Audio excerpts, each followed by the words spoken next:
In a weathered trailer park on the fringes of Tulsa, Oklahoma, where faded aluminum roofs glinted under the relentless Midwest sun, lived a 13-year-old girl named Emma Carter.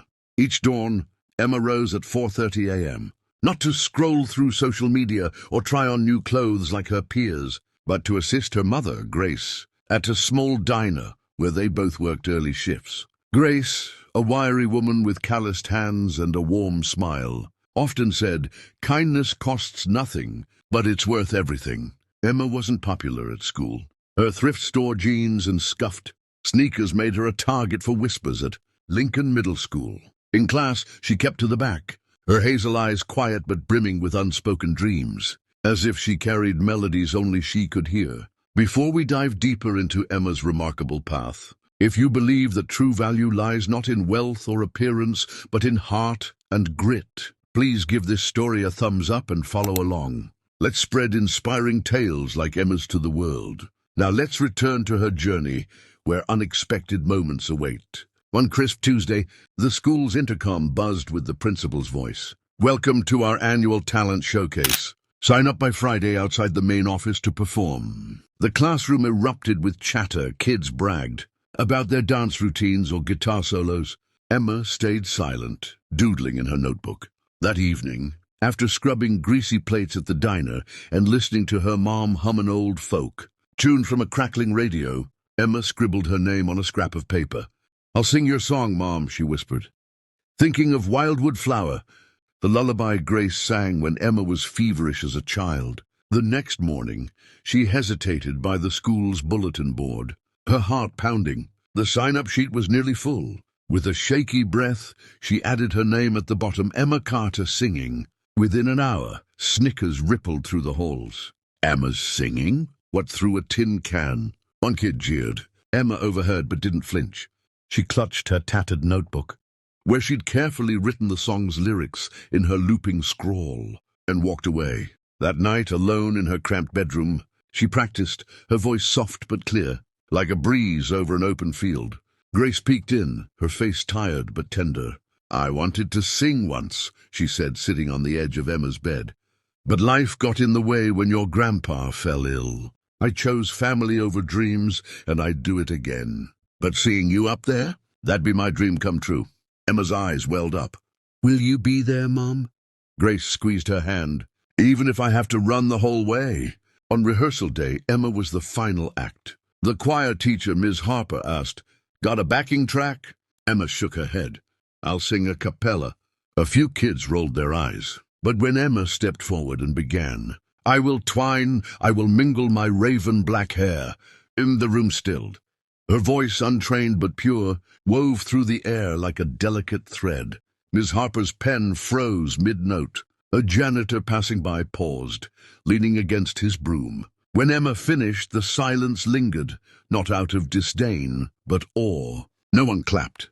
They were too stunned by the raw beauty of it. On the walk home, Emma asked, "What if they laugh at the show, Mom?" Grace smiled softly. "You keep singing, honey. The world needs voices like yours, ones that know struggle and still rise." The talent showcase arrived, and Lincoln Middle School's courtyard buzzed with energy. Banners fluttered, and a small stage stood in the auditorium, decked with twinkling lights. Emma arrived in a faded yellow dress, ironed meticulously by Grace. Her hair was pulled into a simple ponytail, and she gripped her notebook like a lifeline. Grace, fresh off a double shift, stood by her side, her face pale but glowing with pride. The performances began, a hip-hop dance crew with flashing LEDs, a kid shredding an electric guitar, a girl belting a pop hit with a wireless mic. Cheers followed each act. Emma waited alone, ignored by the other performers. Whispers floated her way. "No music. She's gonna bomb." When her name was called, the MC, a young science teacher, faltered. Up next, Emma Carter performing Wildwood Flower a cappella. A few kids snickered, phones ready to capture the fail. Emma stepped onto the stage, the lights blinding. She couldn't see the crowd, but she knew Grace was out there, second row by the door. That was enough. I will mingle." Her voice floated out, gentle yet piercing, like sunlight through a cracked window. The giggles stopped. The room hushed. he caught in the spell of her sincerity. Miss Harper set her clipboard down. An older man in the audience, a retired music teacher, adjusted his glasses, eyes misty. Emma's song carried the weight of late nights, empty cupboards, and her mother's unwavering love. When she sang the final note, the silence held for 5 seconds. Then applause broke out, slow at first, then swelling. The retired teacher stood, then Grace, then the whole room. Emma stood frozen, clutching her dress, her eyes shining but dry. Afterward, a woman approached, her badge reading Lydia Moore, Tulsa Youth Choir Director. "I came to watch my nephew, but your voice stopped me cold. Emma, would you audition for our choir? We have a scholarship program." Emma glanced at Grace, who nodded, tears brimming. "Go for it, sweetheart." The following weekend, Emma stepped into a Tulsa recording studio, its walls lined with foam and soft lights, casting a dreamlike glow. Lydia had driven Emma and Grace from the bus stop. "Just sing like you did before," Lydia said. Emma, in a plain grey sweater, nodded, her notebook clutched tightly. The engineer, Marcus, a gruff man with a greying beard, adjusted the mic to her height. "This the kid," he muttered. Lydia smiled. "Just wait." Emma chose Wildwood Flower again. As her voice filled the booth, Marcus leaned back, arms crossed. Lydia's eyes softened. When Emma finished, Marcus spoke through the intercom. "No training, huh? You've got instinct, pacing, breath, feeling. It's not polished, but it's real."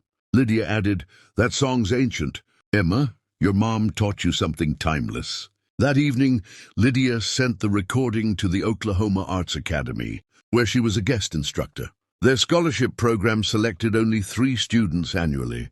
"Just be you," Lydia told Emma. A month later, a cream-colored envelope arrived at the trailer. Grace's hands shook as she read, "Dear Emma Carter, we are thrilled to offer you a full scholarship to the Oklahoma Arts Academy's summer program in Oklahoma City, all expenses covered." Grace sobbed.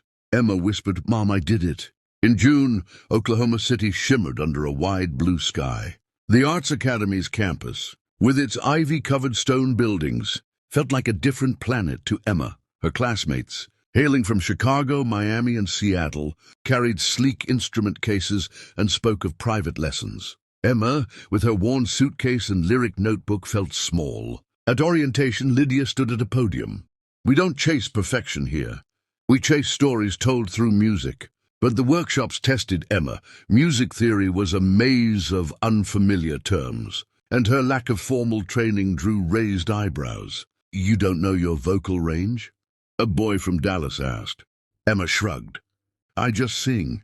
One night, feeling out of place, Emma sat on the dorm steps, staring at the stars. Lydia joined her, offering chamomile tea. "I don't fit here," Emma admitted. Lydia sighed. "I grew up in a small town, too. No one thought I'd make it. But my teacher said technique is taught. Heart is born. You've got heart, Emma."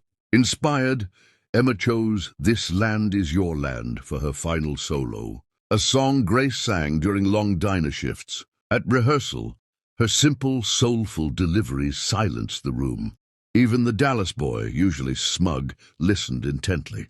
The final performance was held in a grand auditorium, rain tapping the roof. Emma wore a green dress, sewn by a kind neighbor, her mother's sun pendant around her neck.